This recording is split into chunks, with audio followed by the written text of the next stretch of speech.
Okay, so to explain how aircraft work, different from the base game. The base game, aircraft come in, they're in for a certain number of turns of flight based on their actual fuel. So in this case, 2 for this P-40 Warhawk. So we've got a counter for that now in the expansion for the map, so you can count it down. 2, 1, and then he's gone. So what happens with a map-based expansion and adding these cars? Now, how do you account for aircraft? Well, aircraft, when they're committed in, unlike a regular ground unit, they're committed actually to a flight path, and that happens every commitment phase. So what will happen is we add this movement phase in the turn sequence. We have beginning of the turn where we determine initiative. Then we have movement for the initiative winner first. And so say this movement occurs. So the units are going to move across the street or whatever, and this guy's going to move up or whatever you want. And say the Germans do some moving as well.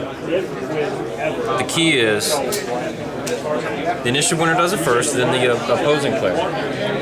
Now, in the movement phase, this Warhawk is not yet in play, let's say. Let's say he's in your hand, but you want to bring him in play. So the next thing you do is commitment phase. Initiative winner first is going to commit flight paths for aircraft.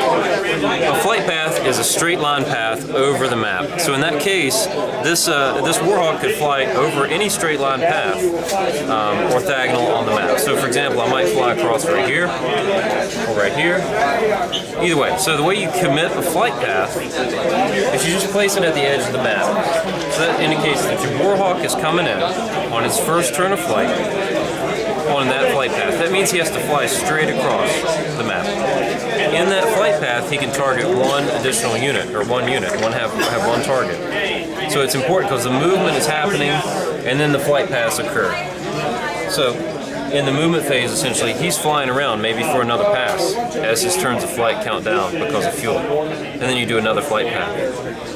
So let's do this. So commitment phase, bringing new units in.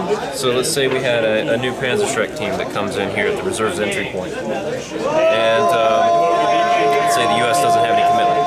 The flight paths are set, and now we do the combat phase. In the combat phase, you declare aircraft and artillery targets first. Just like a regular targeting, you're going to say that this Warhawk is going to drop its bomb, let's say, on the bombs on this space. The bombs will actually affect the entire space, the infantry and the tank, in this case, that are there. So, to see that declared, you've got this attacking this, and when he's done, you flip it over. So in the case of aircraft, they'll get that one target, then they go off the board, and the next turn, they'll drop their bombs, let's say, use a bomb-depleted counter. This counts down to 1 turn remaining for the Warhawk.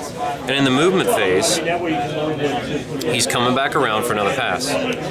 Next turn, movement occurs, commitment, and commitment occurs with another flight path. So I might turn back around and fly back up the village road. And have, again, another attack. Say I drop just my 500-pound bomb. Now I drop my other bombs. So what's interesting, too, is these bombs can also be used to destroy intact buildings. So, for example, if this was an intact house and I had a German infantry in there, I knew Germans were in there, I can actually declare a flight path over the building and say drop a bomb right on that building. And in that case, if I'm successful, the building's destroyed, you flip it over to the damaged side, and an infantry that's already damaged is immediately destroyed. An infantry that's not damaged, you get a damaged card, and you apply it immediately when you flip it over. And sometimes that results in morale loss or unit pinned for a couple of turns, and it really ends up making sense. You can kind of fill in the blanks with the story with what's happened. And so that's kind of a visual look and real quick glance at how aircraft work in relation to this map-based expansion, because it does change things up a bit. It's very cool.